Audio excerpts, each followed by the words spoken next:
Giring-giring perak. Episode 14.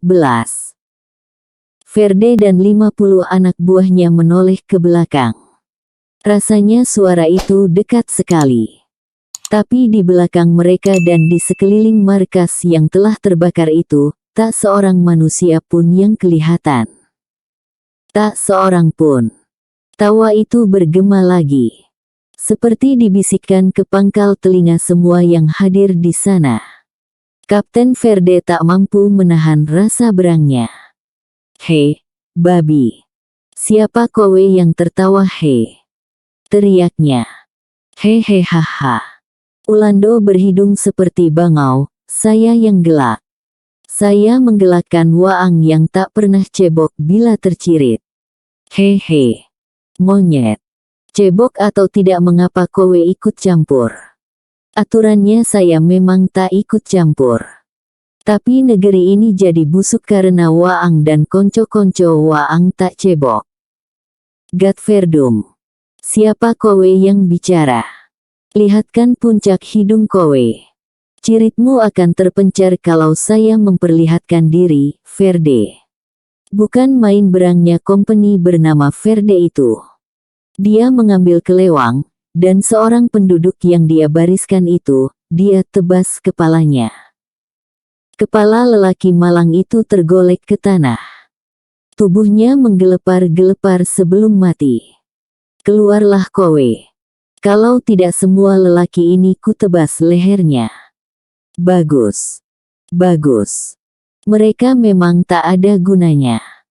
Melawan Ulando seperti kalian saja mereka tak mampu. Kami memang tak ada urusan dengan mereka. Bunuh saja. He. He.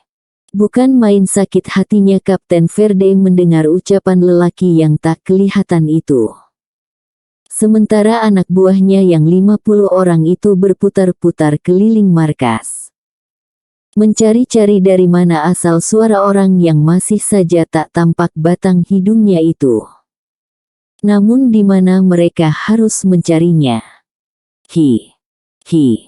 Anak buah waang mencari saya, Verde.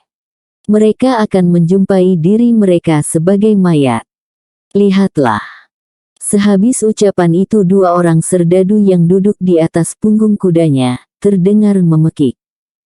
Keduanya jatuh bergulingan ke tanah tanpa nyawa. Seluruh teman-temannya berkerubung ke sana. Kedua Belanda itu mati dengan tombak menghujam punggungnya. Mereka lalu melihat ke arah belakang dari mana kira-kira teman mereka itu kena tombak.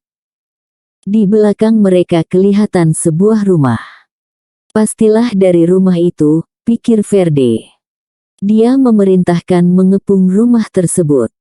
Dalam waktu tak sampai semenit, rumah kecil beratap rumbia itu sudah dikepung. "Kalian semua yang ada di rumah, keluar." Perintah Verde bergema.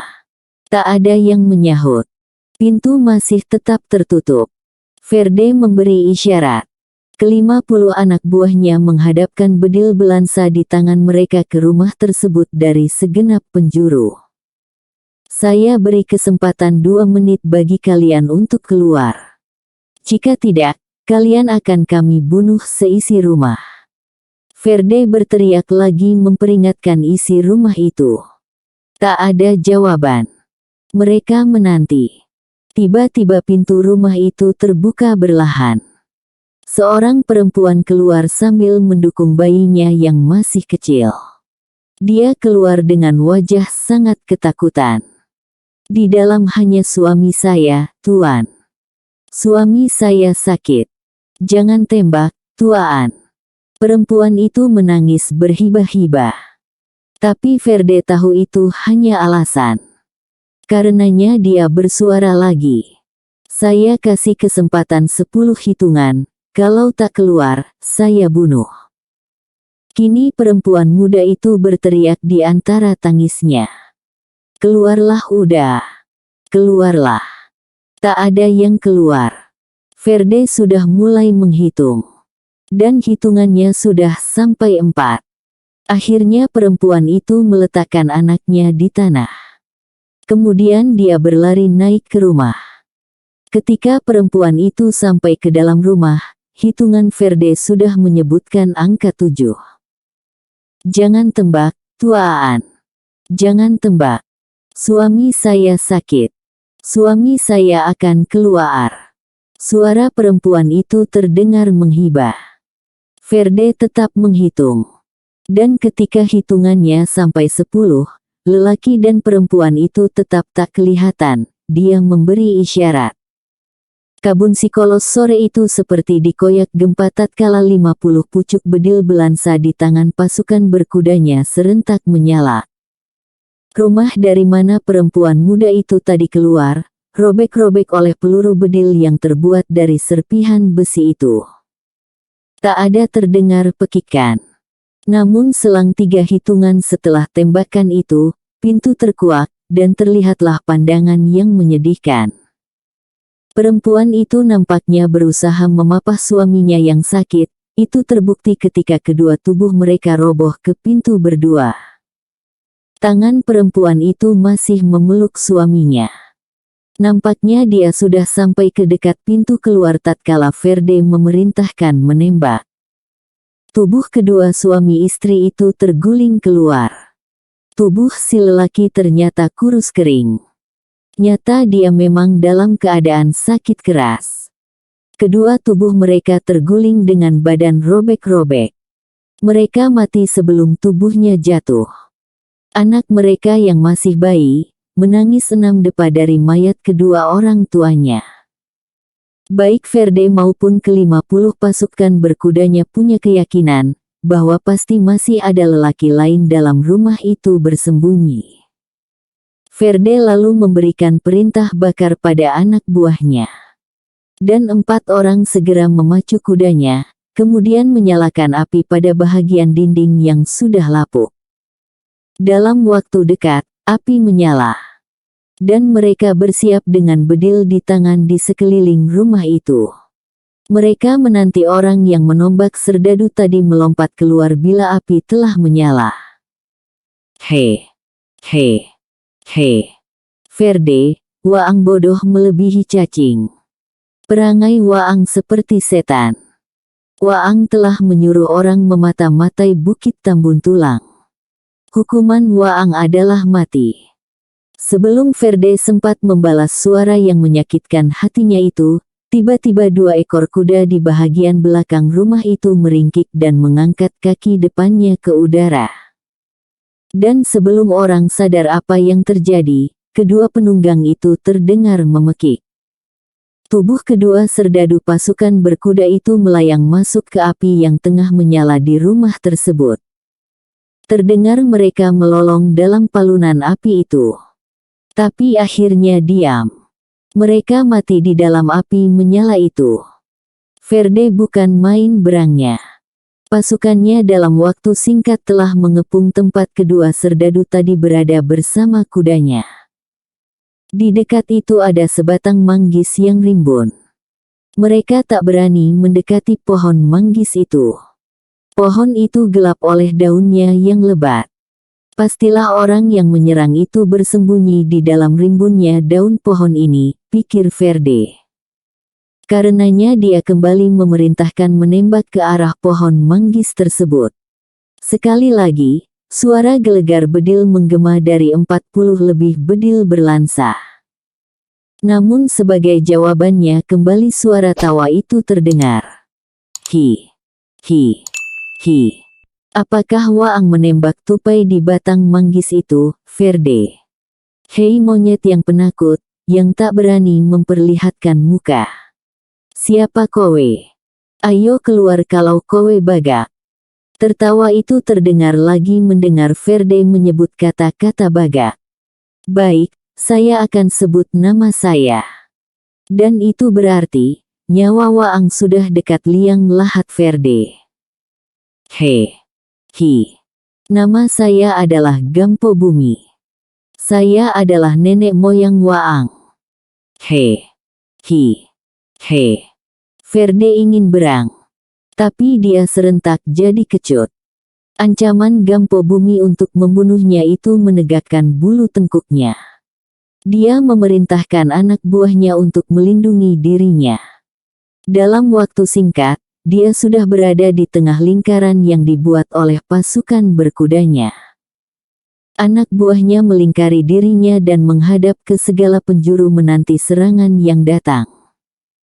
Verde tegak berdiri di tengah lingkaran, di belakang pasukan berkudanya. Kemudian dia berteriak, "Hoi! Gampo bumi monyet! Keluar kau!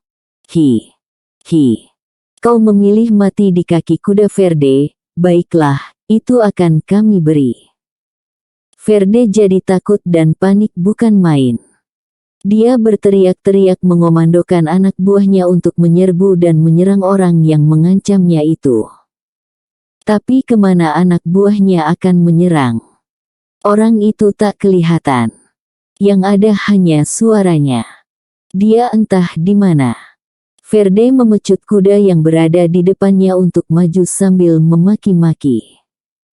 Tapi kuda itu karena kesakitan menendangkan dua kakinya ke belakang. Tak ampun, kuda yang ditunggangi Verde kena sepak kepalanya. Begitu kesepak, kuda itu meringkik keras dan mengangkat kedua kaki depannya tinggi-tinggi. Akibatnya, Verde yang duduk di punggungnya tercampak ke tanah. Mendengar pekikannya, pasukannya pada membalikkan kuda. Dan mereka jadi terkejut melihat komandan mereka tergolek di tanah. Mereka lalu pada melompat turun dari kuda dan menolong Kapten Verde. Namun kemalangan memang harus menimpa Verde dan pasukannya. Begitu serdadu-serdadu berkuda itu turun dan berkerumun dekat tubuh Verde, kuda-kuda mereka tiba-tiba dikejutkan oleh desingan tombak yang datang dari berbagai penjuru. Tombak-tombak itu tidak menghantam tubuh serdadu, tapi justru menghantam pinggul atau punggung kuda-kuda yang tak bertuan itu.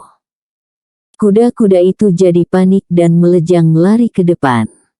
Sudah tentu kalau mereka lari ke depan, mereka melewati kerumunan serdadu yang tengah menolong Verde. Para serdadu itu tiba-tiba jadi gempar melihat kuda menerjang ke arah mereka berada. Beberapa orang coba tegak dan mengusir kuda itu. Tapi kuda-kuda itu sudah luka dan panik. 4 orang segera terinjak kaki kuda. Yang lain lari bertemperasan menyelamatkan nyawa dari injakan kuda.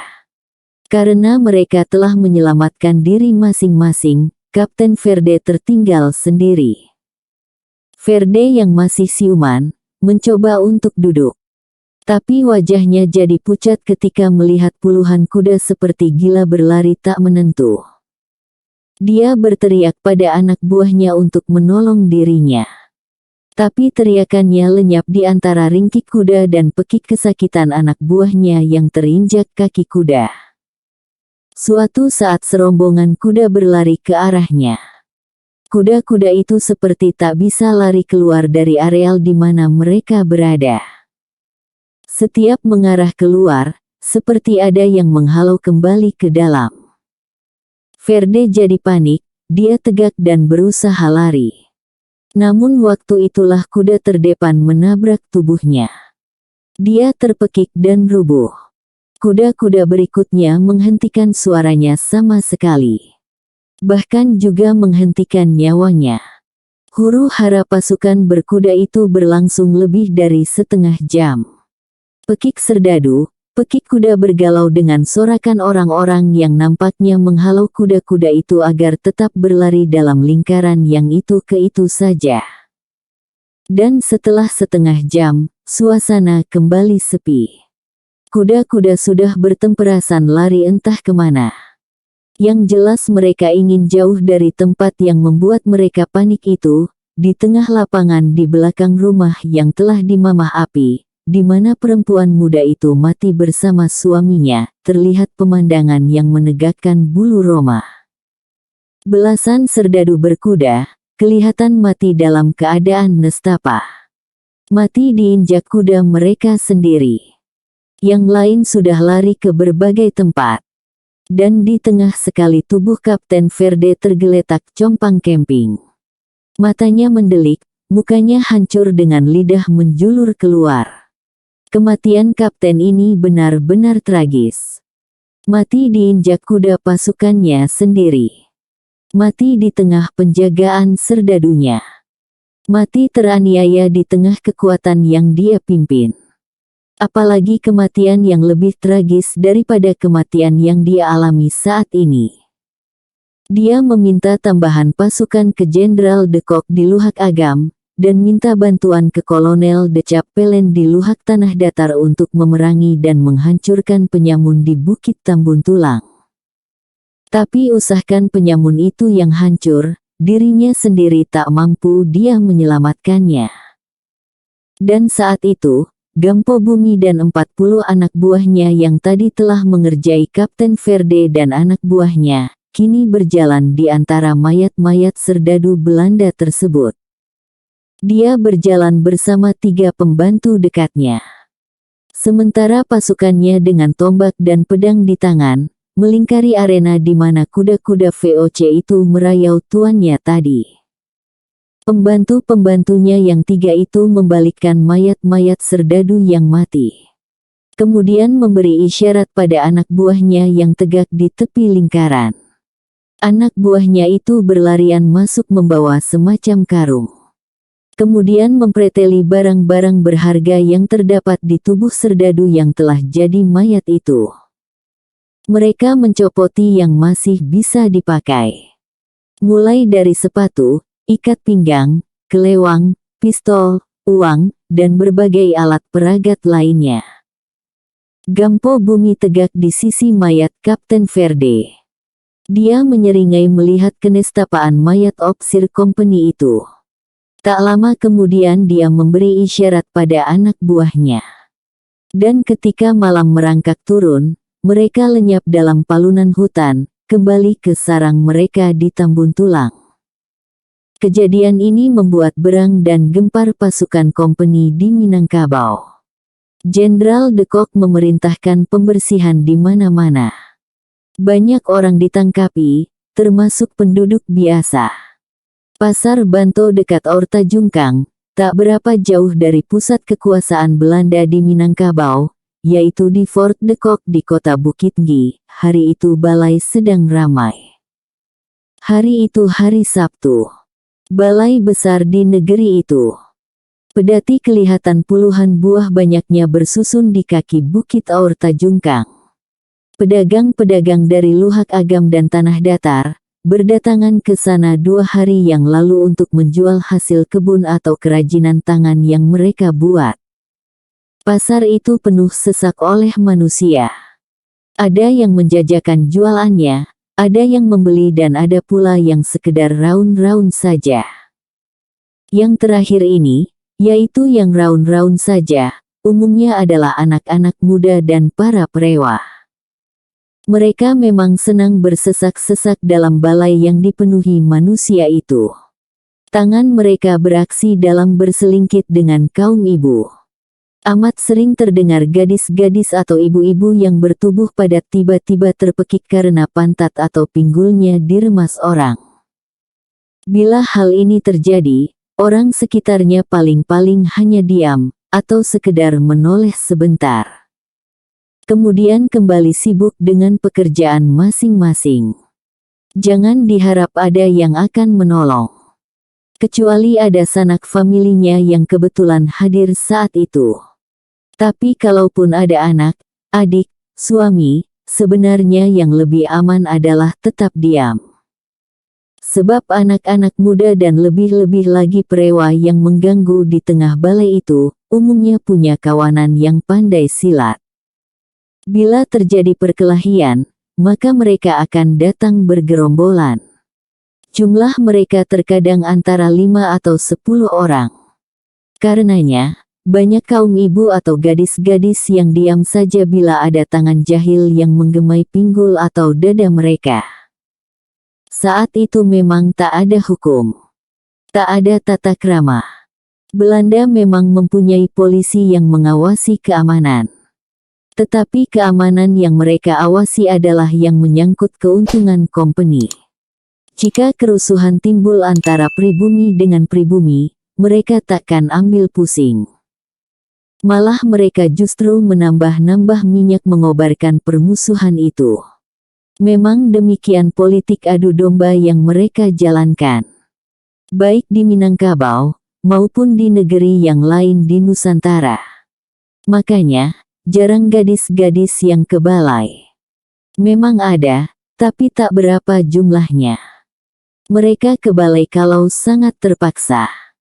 Misalnya orang tua atau adik mereka sakit, atau tak ada sama sekali yang bisa disuruh.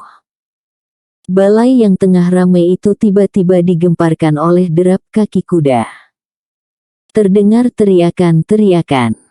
Orang pada berlarian mencari tempat aman. 3 ekor kuda ditunggangi oleh serdadu kompeni kelihatan menerjang memasuki kerumunan orang ramai.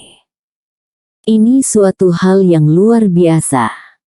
Kuda-kuda mereka yang tinggi besar itu mendongkak memasuki jalan pasar. Beberapa perempuan dan lelaki pada takapere. Seorang lelaki justru tercampak dan tubuhnya terinjak kuda karena dia terlambat menghindar dari jalan yang akan dilalui serdadu kompeni itu. Pasar itu jadi kacau balau. Perempuan berpekikan dan bertemperasan. Ketiga kuda itu masih melaju di tengah balai. Serdadu-serdadu di atasnya melecutkan cambuk mereka ke kiri ke kanan pada orang-orang yang tak sempat mencari selamat. Lalu ketiga mereka berhenti di depan sebuah kedai. Mereka segera mengacungkan bedil. Terdengar teriakan memerintah. Semua yang ada di dalam keluar dan tangan angkat ke atas. Keadaan jadi sepi. Seorang gadis berbaju hijau keluar perlahan dari kedai itu. Dengan wajah takut dia memikul sesuatu di pundaknya. Nampaknya 2 batang lemang. Kemari kau. Perintah seorang dari Belanda itu. Tapi gadis itu tiba-tiba mencampakkan lemangnya. Kemudian dia berlari ke arah serdadu-serdadu tadi datang. Namun belum 5 langkah dia lari, seorang sersan mengangkat cambuknya yang panjang. Cambuk itu dia hantamkan. Dengan menimbulkan bunyi yang pedih, cambuk itu kemudian menjerat kaki si gadis. Sersan itu nampaknya ahli sekali memainkan cambuk. Gadis itu tanpa kasihan dia seret hingga dekat pada mereka.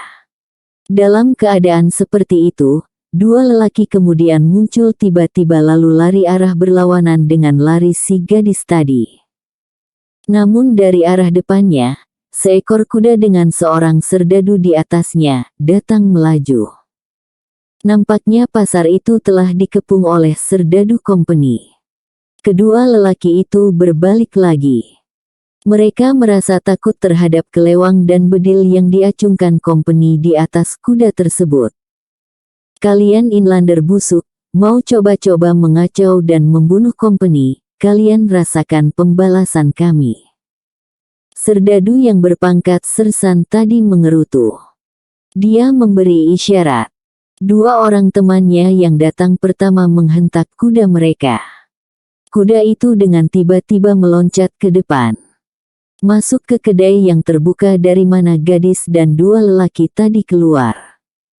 Sesaat setelah mereka masuk, orang-orang di luar hanya mendengar suara hiruk-pikuk. Suara dentaman tembakan dan pekik kesakitan berbaur dengan ringkik kuda. Gadis yang keluar tadi memekik dan berlari ke dalam. Tapi langkahnya hanya sampai di pintu. Dia harus menyingkir tiba-tiba tatkala 2 tubuh dilontarkan dari dalam. Kedua tubuh itu tergeletak dengan leher hampir putus berlumuran darah. Gadis itu memekik memeluk salah satu tubuh tersebut. Kemudian, kedua serdadu yang masuk tadi keluar kembali. Kuda mereka meringkik mengangkat kaki depannya tinggi-tinggi. Setiap perlawanan yang dilakukan kepada kompeni, akan menerima pembalasan seperti ini. Seru sersan itu pada orang-orang yang melihat pembantaian itu dari jauh. Semua orang di pasar itu berusaha bersembunyi sejauh mungkin dari penglihatan kompeni tersebut. Mana yang tak sempat bersembunyi, maka mereka merapatkan diri ke dinding kedai dan tegak dengan diam.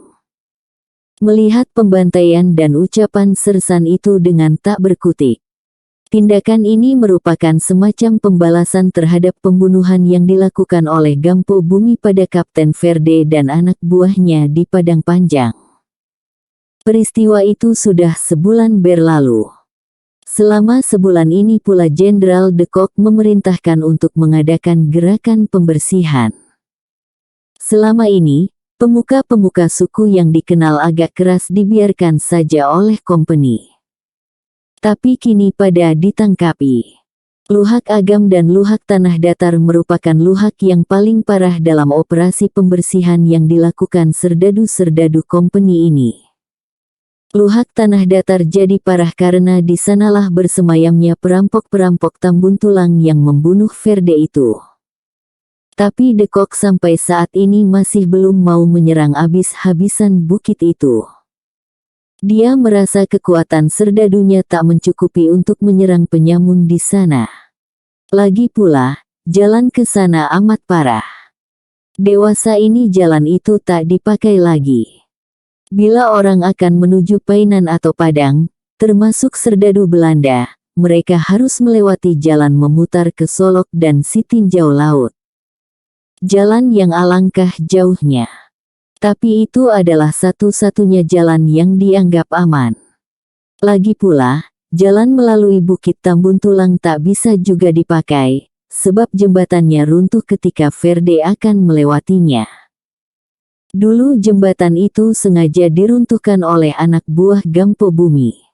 Dan sampai saat ini tak ada orang yang mau bekerja memperbaikinya. Takut disergap oleh penyamun-penyamun itu. Luhak Agam jadi parah oleh operasi adalah karena luhak ini sudah sejak lama didapat informasi adanya gerakan-gerakan yang menentang Belanda. Gerakan itu terutama kabarnya berpusat di Tilatang Kamang, dipimpin oleh Tuanku Nan Renceh. Kemudian di Pandai Sikek dan Bonjol. Selama sebulan, banyak sudah orang-orang yang ditangkap. Tapi Tuanku Nan Renceh sendiri tak pernah berhasil ditahan. Jenderal de Kock terpaksa menumpuh kekuatannya di kota-kota saja. Dia tak berani menyerang Tambun Tulang, khawatir dengan demikian penjagaan kota akan lemah. Penduduk biasanya sudah arif kalau setiap saat mereka melihat pasukan kuda berlari dengan senjata terhunus di kampung atau di tengah balai. Itu pertanda ada lagi orang yang ditangkap. Penduduk biasanya hanya diam. Sementara pemuka-pemuka adat atau pemimpin-pemimpin pergerakan tak berani membalas. Sebab saat itu belum ada koordinasi yang rapi di antara mereka. Mereka belum siap untuk melakukan serangan balasan. Makanya Tuanku Nan Renceh memerintahkan pengikut-pengikutnya untuk bertebar dan bersembunyi dahulu menjelang kekuatan tersusun dengan baik. Itulah sebabnya kenapa tak ada yang berani berkutik menghadapi perlakukan bengis dari serdadu company hari itu di Pasar Banto. Setelah berteriak mengancam, Sersan tadi memerintahkan mengikat tangan kedua lelaki yang berniat melarikan diri itu. Kemudian dia sendiri turun dan merangkul gadis yang tengah menelungkup menangisi salah satu mayat yang dilemparkan dari dalam kedai tersebut. Gadis itu meronta. Tapi apalah artinya perlawanannya di tangan Sersan bertubuh besar dengan lengan ditumbuhi bulu lebat itu. Pakaian gadis itu sudah robek-robek ketika dia berusaha melepaskan diri dari renggutan company itu. Tubuhnya ditenteng dan didudukkan di atas punggung kuda. Kemudian Sersan itu menyusul duduk di belakangnya. Dia berjalan di depan. Kemudian ketiga serdadu lainnya berbaris di belakangnya. Di belakang mereka berjalan kedua lelaki yang tangannya terikat itu. Tangan mereka diikatkan dengan tali panjang ke pelana kuda serdadu-serdadu tersebut. Mereka harus berjalan cepat mengikuti jalan kuda. Jika tidak demikian, tubuh mereka akan terseret di sepanjang jalan. Keempat serdadu berkuda tersebut berjalan membelah balai yang sepi itu. Orang-orang hanya melihat dengan diam dari pinggir kedai atau dari balik peti-peti jualan. Keempat Belanda itu berjalan dengan pongah menyeret tawanan mereka dan memangku gadis cantik itu. Mereka berjalan seperti pasukan yang baru pulang dari peperangan besar yang mereka menangkan. Matahari pagi bersinar garang membuat bayang-bayang mereka jadi jelas bergerak di jalan yang lacah. Namun di ujung jalan yang akan mereka tempuh, terjadi keributan kecil. Orang-orang pada berseru dan berbisik. Semua orang menoleh ke ujung jalan yang akan dilalui serdadu kompeni itu. Dari ujung jalan tersebut, terdengar suara dering perlahan. Amat perlahan dan lembut, namun seperti suara gema yang dibisikkan ke telinga setiap orang. Kring, kring, kring, kring. Suara giring-giring. Seorang anak muda bertubuh semampai, berpakaian serba putih, melangkah perlahan menyongsong arah datangnya keempat serdadu itu. Di kaki kanannya ada giring-giring perak yang berkilau diterpa cahaya matahari. Giring-giring itulah yang menimbulkan bunyi perlahan, yang terdengar di sepanjang jalan pasar yang lengang itu. Hei Buyung bergiring-giring. Menghindarlah dari jalan itu, jika Waang masih ingin melihat matahari terbit esok pagi. Seru seorang lelaki dengan suara tertahan. Namun si Buyung itu melangkah terus. Mereka cemas dan kasihan melihat nasib anak muda yang cukup gagah ini. Namun lelaki tadi, karena kasihannya masih ingin menolong anak muda itu dari kematian yang mubazir. Dia berseru lagi tatkala keempat serdadu berkuda itu sudah tinggal 11 depa dari hadapannya. Hei, nak, menghindarlah. Dan kali ini, si Buyung berhenti menoleh pada lelaki yang memperingatkannya itu. Perlahan terdengar dia berkata, "Terima kasih, Pak. Tapi negeri ini negeri kita. Kenapa kita harus takut berjalan di negeri kita sendiri?" Lelaki itu tak ingin berdebat.